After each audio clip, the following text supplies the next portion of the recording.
In this video you will discover how I was deceived by a wealthy client, the sinister mansion with devilish symbols, Mexico's elite making pacts with demons, corrupt judge, businessman, and evangelical pastor. The offer I almost accepted because of 50 million followers, how God saved me at the last second, my conversion and new life helping girls.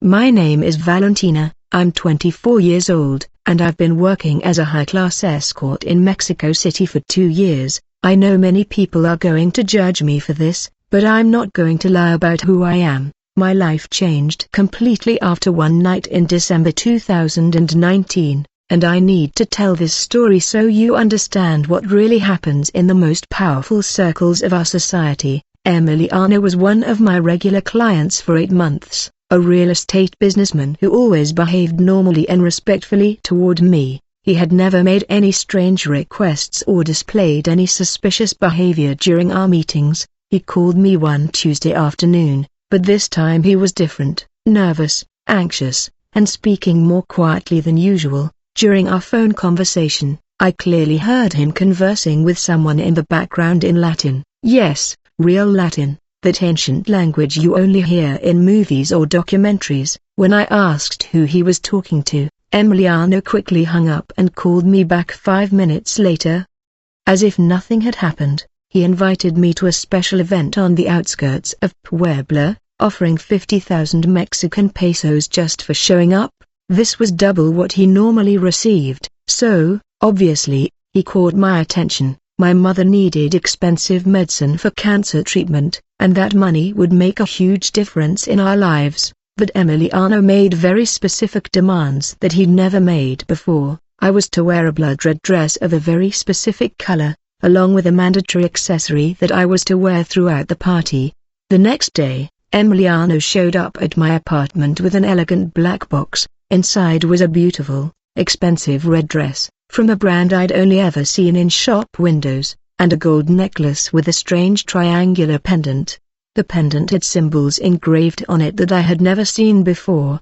They looked like hieroglyphics or some kind of ancient writing. When I picked up the necklace, I felt a strange sensation, as if it were very heavy for its size. The metal was frozen, even though it had been in the box for hours. Emiliano watched me closely as I examined the pieces, as if he were waiting for a specific reaction from me. I asked about the type of party, and he was very vague in his answers. He only said that it would be a gathering of very important people from Mexico, influential businessmen and politicians who could open doors for me. He mentioned that it was an annual tradition and that I had been specially chosen to participate.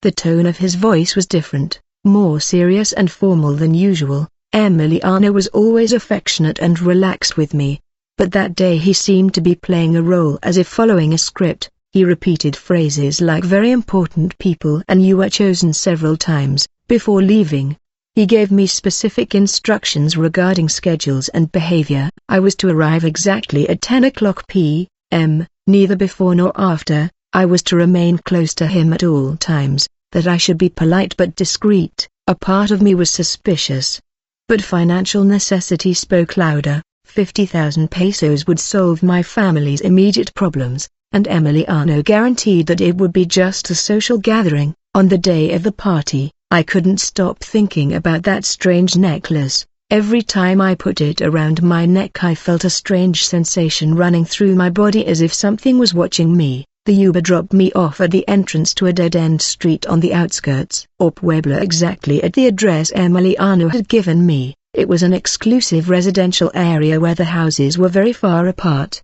surrounded by high walls and immense gardens. The driver commented that he had never been down that street before, even though he had lived in the area for over 10 years. The mansion was at the end of the street, isolated from the other properties by a much larger than normal lot. What caught my attention most were the thick red curtains covering all the windows of the house from the ground floor to the second floor.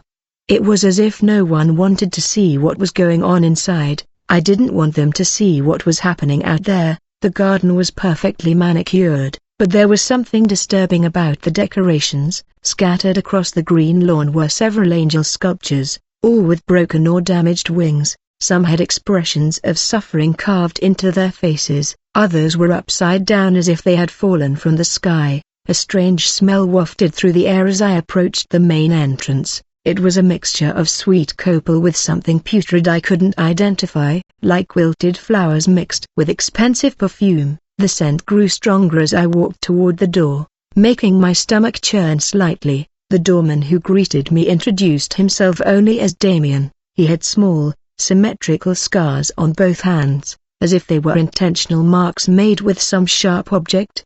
His neck tattoos seemed to form some kind of pattern, but when I tried to focus to understand better, he would turn his face away or move in a way that made it hard to see. Damien barely spoke. He barely nodded when I mentioned Emiliano's name and pointed toward the entrance with a smile that didn't reach his eyes. His movements were slow and deliberate, as if every gesture was calculated. He watched me in a way that made me uncomfortable, as if he were evaluating something specific about me. In the side parking lot of the house there were approximately 15 luxury cars parked in neat rows: BMWs, Mercedes, Audis, a yellow Lamborghini that gleamed in the streetlights, and even a black Porsche with Monterey license plates. What intrigued me was that some cars had license plates from other states: Jalisco, Veracruz, even Tijuana. The license plates were all very clean and shiny, as if the cars had just left a dealership.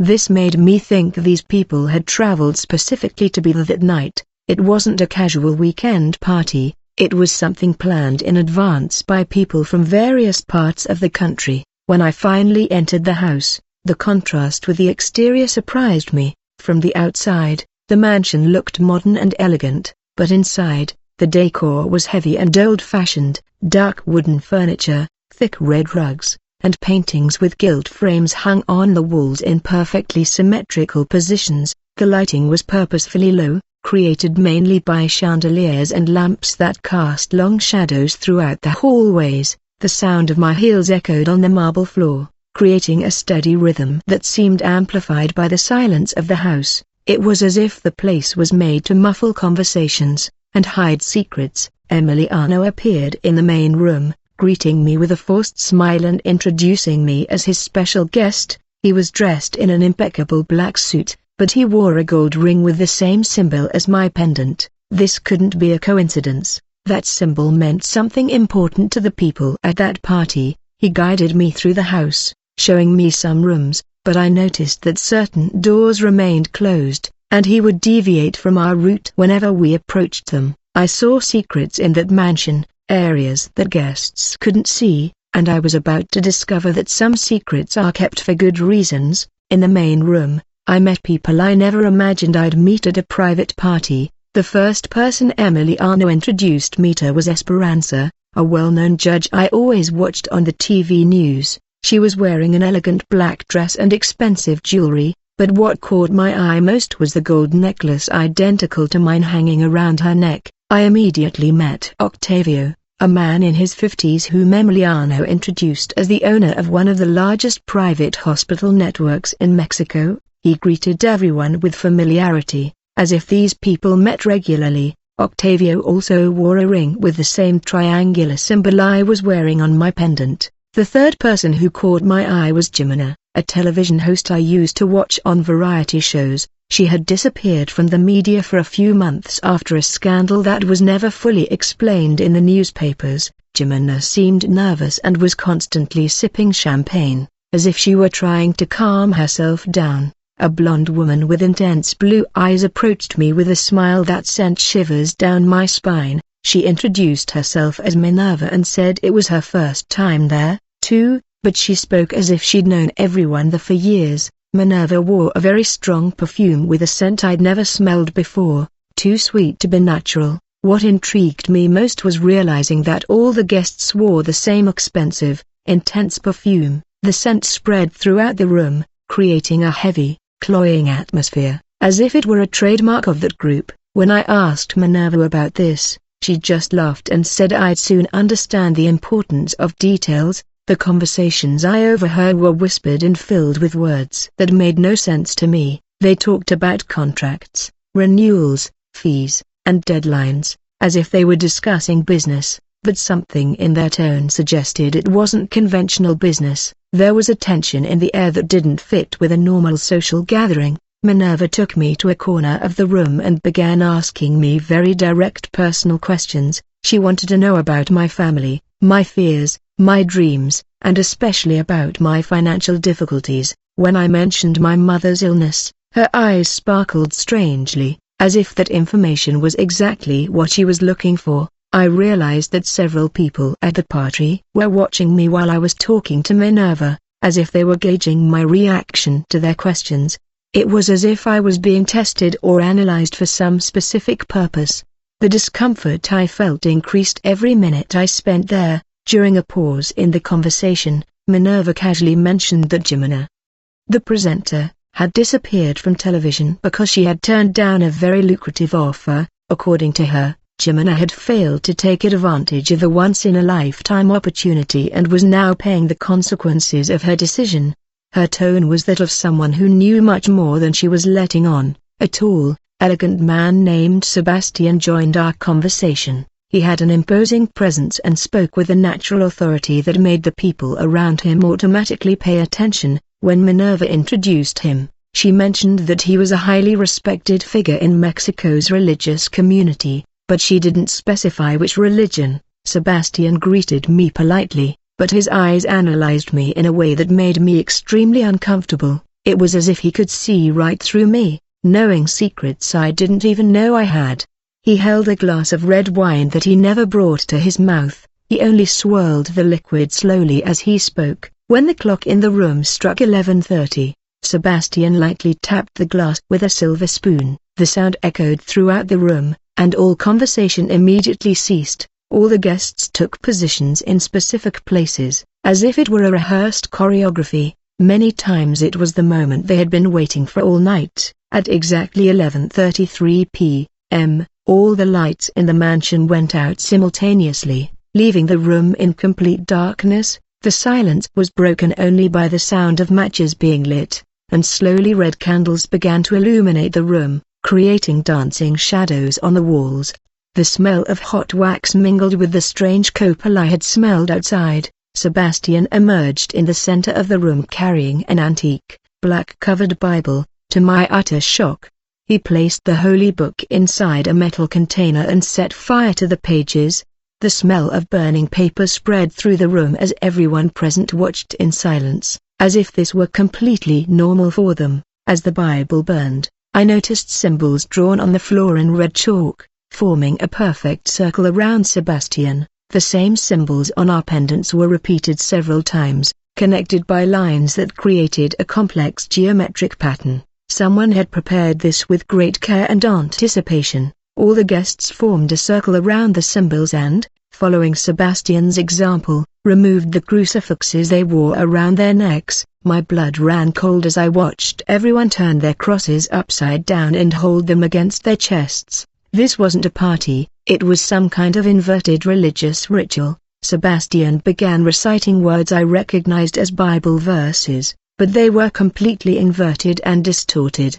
He spoke of darkness instead of light, of hatred instead of love, of destruction instead of salvation. It was as if he were taking everything I learned about faith in my childhood and turning it on its head. Everyone began repeating the distorted words, in unison, creating a somber chorus that echoed through the walls of the mansion. Their voices blended harmoniously, as if they had practiced this ceremony many times before. I recognized at that moment that Sebastian was a famous evangelical pastor I always watched on Sunday television. It was then that I noticed Paloma in the corner of the living room, a very young girl who couldn't have been more than 19. She was clearly under the influence of some substance, her eyes glazed over, and she was swaying from side to side. Paloma was murmuring words, disconnected, repeating phrases like, "I don't want to do it again," and "please don't force me anymore." My body began to shake uncontrollably as I realized I was witnessing something far more serious and dangerous than I imagined.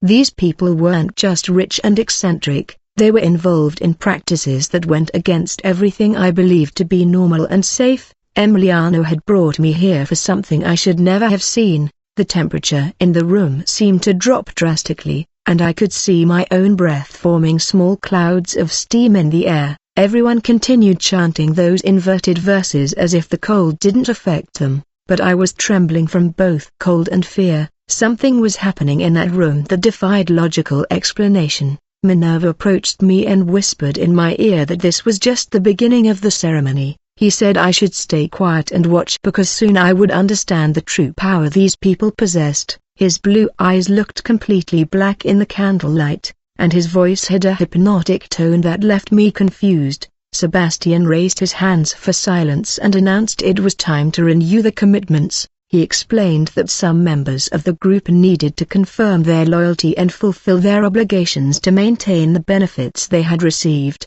The way he spoke made it clear that these benefits came at a very high price. Octavio, the owner of the hospitals, stepped forward and knelt in the center of the circle. He took a folded piece of paper out of his jacket pocket and began reading aloud some kind of contract. The words coming out of his mouth made me realize I was about to witness something that would change my life forever. Octavio remained kneeling in the center of the red symbols and began talking about his business in a way that left me completely horrified. He said he wanted to expand his hospital network from 15 units to 50 in just 2 years and that he was willing to do anything to achieve that growth. The coldness in his voice was as if he were discussing the purchase of medical equipment. Sebastian removed a small silver knife from his pocket and cut his left palm. The blood dripped slowly onto the paper Octavio was holding, creating red stains that spread across the written words. The temperature in the room plummeted so much that I could clearly see my breathing, as if we were inside a refrigerator. Octavio held up the blood-stained paper and loudly declared that he was committed to delivering 100 souls per month through his hospitals. He explained in detail how he would do this, manipulating medical reports, inducing terminally ill patients to despair, offering false hope in exchange for signatures on specific documents. My stomach churned when I realized what he was promising. The most disturbing thing was when Octavio began mentioning real patients by name. He talked about a 70-year-old woman with cancer, whom he would convince to sign papers promising a non-existent experimental treatment. He mentioned a young entrepreneur with a heart condition who would be manipulated through fear of death. These weren't abstract promises. They were real people he planned to destroy. Everyone present applauded Octavio's promises as if he had announced a major business investment. They celebrated the destruction of innocent lives, just as they would celebrate the launch of a new product. The casualness with which they treated each other, that evil, made me realize this happened regularly. For a long time, Sebastian cut his own hand again and let more blood drip onto a second blank piece of paper. He handed the document to Octavio and said that this was their new contract, valid for the next 12 months. Octavio signed the paper with his own blood mixed with Sebastian's, sealing the agreement in a way that made me nauseous. The room fell silent for a few seconds, as if everyone was waiting for some kind of confirmation. It was then that I felt a heavy, oppressive presence hovering over us all, as if something invisible had entered the room to witness the agreement. My hair stood on end and a sense of panic began to take hold of my body. Octavio stood up with a satisfied smile on his face and thanked Sebastian for the opportunity to renew their commitment. He talked about the extraordinary profits his hospitals had generated in the last year, attributing all the success to the methods he learned in those meetings. The way he talked about money earned through suffering was nauseating. Minerva approached me and whispered that Octavio had started with just 2 small hospitals 5 years ago. According to her, after joining the group, he managed to expand rapidly, always meeting his monthly quotas of souls dedicated. He talked about it as if it were a normal sales company with goals and results. I realized my nausea was growing stronger as I understood the implications of what I was witnessing. These people were literally trading in human lives, using positions of power and trust to destroy entire families, and they did it with the cold detachment of someone trading stocks on the stock exchange. Emiliano noticed my discomfort and held my arm tightly, whispering that I should remain calm and continue watching. He said it would soon be my turn to understand how this system worked and what benefits I could gain. The way he spoke made it clear he wasn't there merely as a chaperone. Sebastian announced that there were other members who needed to renew their commitments that evening. He looked directly toward an area of the room where I noticed younger people, including Paloma, who continued to sway and mutter disconnected words. It was obvious the ritual was just beginning, and I was about to discover even more terrible secrets. During a pause in the ritual, when people began to chat in small groups, Paloma approached me, stumbling slightly. Her eyes were red from crying, and she seemed to be fighting the effects of some drug to manage to speak to me. She discreetly led me to the living room bathroom, constantly looking over her shoulder to make sure no one was following us. As soon as we closed the door, Paloma collapsed in tears and began to tell me the truth about that place. She said her father, a well-known politician from Monterey, had been forcing her to participate in these meetings for 6 months. Paloma explained that they had people destroying the real lives of innocent families and that she had fulfilled a task that tormented her every night since then. With her hands shaking, she took out her cell phone and showed me photos of a family I will never forget, a father, a mother, and 2 young children smiling in a birthday photo. Paloma tearfully recounted that this had been her first assignment 6 months ago. She had to completely destroy that family's life through lies and calculated manipulations. She explained in detail how she had spread false rumors about the father at work, falsified evidence of marital infidelity, and even planted drugs in his car to get him arrested. The man lost his job. His wife became depressed, and the 2 children had to go live with their grandparents because their parents could no longer care for them. The most disturbing thing was when Paloma showed me the purple marks on her arm, which looked like animal claws. She said those marks appeared every time she thought about disobeying or telling anyone about what happened at those meetings. The marks burned and physically hurt, as if something was punishing her rebellious thoughts. Paloma told me that she woke up every night screaming, seeing the faces of those 2 innocent children she had helped. Separados sus padres, Dijo. The nightmares were so real she could hear the cries of the children asking where their father was. The guilt was literally killing her inside. But there was no way to escape that commitment. With desperation in her voice, she revealed to me that she had just 2 weeks to complete her next assignment. This time, she would have to destroy the life of an elementary school teacher working in a poor community. Paloma had already received the woman's complete file, name, address, family, weaknesses that could be exploited to ruin her reputation and career. She showed me a photo of the teacher on her cell phone, a woman in her 40s with a genuine smile surrounded by children in a colorful classroom. Paloma was crying so much she could barely speak when she said that this woman was the only hope for education for dozens of poor children, but she would have to destroy all of that to save her own life. Paloma confessed that she had already tried to run away twice, but was always found and brought back. On the first attempt, her father was in a car accident that nearly killed him. On the second attempt, her mother began to hallucinate and was admitted to a psychiatric clinic.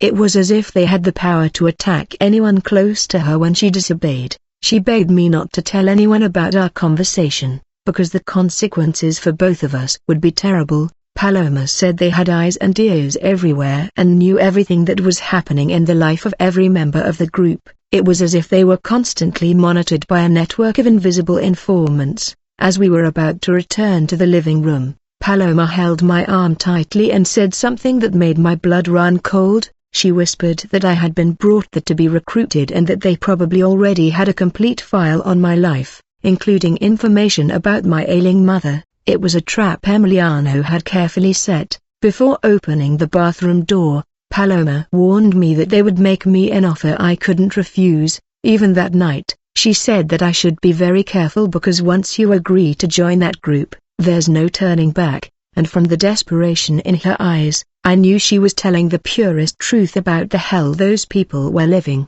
When we returned to the main room, the atmosphere had changed completely. All the cell phones present had stopped working simultaneously, as if some force were blocking any communication with the outside world. I tried my own phone, and the screen was completely black. Even though the battery was charged when I arrived, the temperature in the room plummeted so drastically that I could clearly see my breath forming clouds of steam in the freezing air. It was as if we had been transported into a freezer, but none of the other people seemed to be affected by the extreme cold. They continued conversing normally while I shivered uncontrollably. It was around 1 a.m. that something impossible happened in front of me. A shadow began to form behind Sebastian, but it wasn't a normal shadow cast by light. It was something three-dimensional with substance of its own. The thing was approximately 3 meters tall and held a vaguely human shape, but unnaturally elongated. I felt a crushing physical pressure on my chest,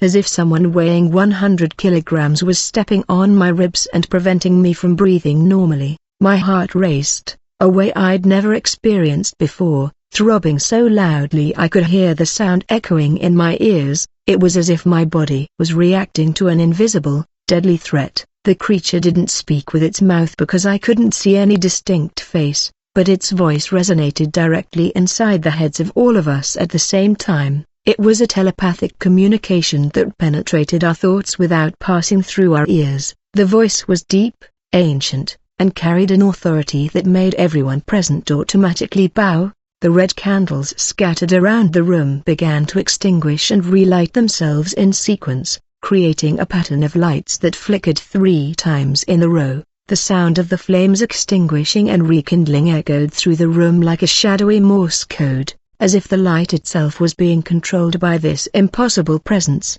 Minerva, who was beside me, suddenly fainted, her body falling to the marble floor with a thud. When she regained consciousness a few seconds later, her eyes were completely white, with no visible pupils. She began to say my full name and exact address, information she had never told anyone at the party. The voice coming out of Minerva's mouth wasn't hers, it was deeper, with a foreign accent, and she was pronouncing words in languages I didn't recognize. She was laughing with a laugh that sent chills down my spine because it sounded like several people laughing at the same time in different tones. It was as if multiple personalities were speaking through her body. Emiliano noticed my absolute terror and held my arm so tightly that it left purple marks on my skin. He whispered urgently in my ear that I shouldn't look directly at the shadow, because if I did, I wouldn't be able to stop seeing it for the rest of my life. The desperation in her voice made me understand that she knew exactly what the thing was capable of. Everyone present positioned themselves in hierarchical order around the shadow, like soldiers presenting themselves before a general. Sebastian knelt first, followed by Octavio, then Minerva, who was still white-eyed, and so on, until I was barely left standing. It was obvious I was the only person there who wasn't part of that sinister organization. The shadow moved slowly in my direction, and every step I took made the marble floor vibrate slightly beneath my feet. The sound was like distant thunder echoing through the structure of the mansion. I could feel an evil energy emanating from that thing, an evil so pure and concentrated that my instinct screamed to run as far away as possible. Sebastian stood up and announced that it was time to make a special offer for the new guest. He looked directly at me with a smile that had nothing human about it, and at that moment I realized that this entire performance had been prepared specifically for me. I was the real reason for that meeting, and I was about to find out exactly what they wanted from me. The shadow walked directly toward me, its movements seeming to float across the marble floor. Sebastian positioned himself to the creature's right and began speaking in a hypnotic voice that echoed throughout the room. He said I had been carefully observed and selected for having special potential that most people didn't possess. Sebastian withdrew a folder from he pulled a black leather wallet from a nearby drawer and began showing me real contracts with the names of famous people I immediately recognized: television hosts, popular singers, digital influencers with millions of followers. They had all signed identical documents with their names written in dark red ink. He opened the contract in front of me and began to explain the benefits I could have. 50 million social media followers in 6 months, contracts with the country's largest television networks, guaranteed participation in celebrity homes, hosting Sunday shows, and multi-million-dollar advertising campaigns with international brands. As Sebastian spoke, visions began to flash through my mind like a high-definition movie. I saw myself on the televisor stage being interviewed as an influential personality, participating in comedy shows with thousands of people shouting my name at public events. The images were so real that I could feel the emotions of fame and recognition. The visions continued to show me a huge mansion I could buy for my family, with a pool, a private movie theater, and a private medical team caring for my mother 24 hours a day. I saw my mother, cured of cancer, smiling and thanking me for saving her life through my success and money. Sebastian explained that the price for all these benefits would be very simple. I would have to bring 3 new people a month to participate in the meetings and convince them to sign contracts similar to mine. He said I would have complete freedom to choose who to recruit, as long as I met the monthly quota of 3 dedicated souls. In the visions that continued to pass through my mind, I saw exactly what the recruitment process would be like. I would be able to identify vulnerable people, friends with financial problems, co-workers desperate for opportunities, acquaintances going through family crises. It would be easy to convince them with promises of life-changing results and guaranteed success. The shadow moved even closer to me, and its presence made my entire body tingle with a strange sensation. It was as if thousands of needles were touching my skin simultaneously, creating a mixture of pain and pleasure that was addictive. I began to understand how these people managed to agree to such diabolical deals. Sebastian took a golden pen and placed it in my hand, explaining that all I had to do was sign on the dotted line for all those promises to immediately become reality. He guaranteed that my mother would be cured before dawn and that I would wake up the next day with $1 million contracts arriving on my cell phone from famous businessmen. For 5 real minutes, with tears streaming down my face, I seriously considered accepting the offer. My mother's face, suffering in the hospital bed, was all I could think about, along with the possibility of completely transforming our lives overnight. The pen weighed in my hand as if it were made of lead. Minerva leaned closer and whispered in my ear that she had hesitated in the same situation 3 years earlier, but that after signing, she never regretted it.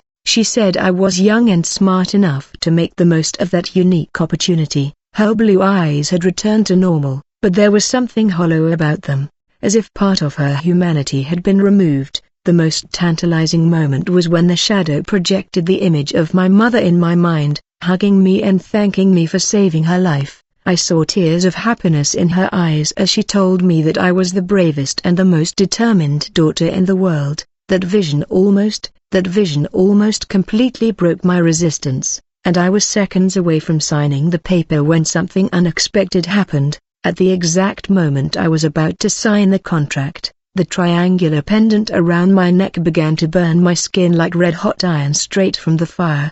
The pain was so intense that I dropped the pen to the floor and brought my hands to my neck, trying to tear off the necklace Emiliano had given me to wear to the party. Automatically, unable to control my actions, I began to recite the Our Father that my refuge grandmother taught me when I was a child. The words came out of my mouth without me even thinking about them, as if some higher power was speaking through me. It was the first time I had prayed since my grandmother's funeral 3 years earlier. During the prayer, I swear on my life that I heard my grandmother's voice whispering the words with me, even though she died of heart problems in 2016. Her V.